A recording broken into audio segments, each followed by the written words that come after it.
სპექტრის ლოგიკა არის ბინარული, ანუ აქეთ და იქით სპექტრის უკიდურეს წერტილებში ჩვენ ვხედავთ იმას, რომ რაღაც არსებობს ერთი უკიდურეს წერტილი და მეორე უკიდურეს წერტილი, ხო? რაღაც მომენტში, იმიტომ რომ ვართ ადამიანები და ეს სამყარო არის შეზღუდული, როგორც რა ვიცი, ანუ რაღაცა ტიპის ლოგიკებს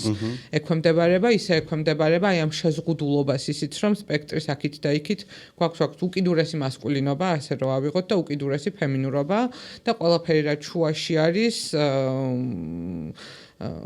აღქმულია როგორც არანორმატიული და გვეუბნებიან რომ შენ უნდა მუდმივად ეცადო რომ დააპერფორმო უკიდურესი ფემინურობა თუ დაიბადე ქალის სქესობრივი ანუ უნდა ილტვოდე რომ აი ამ კიდეზე ანუ ან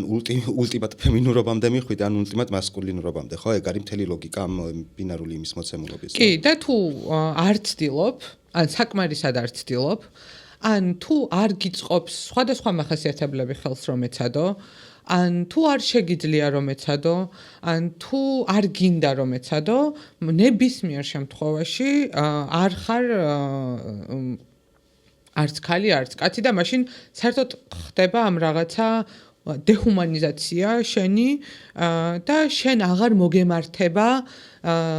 ის სიკეთეები, რომელსაც გთავაზობს სახელმწიფო. და შენ მოგემართება რაღაცა სადამსჯელო მექანიზმები ან გამომასწორებელი მექანიზმები.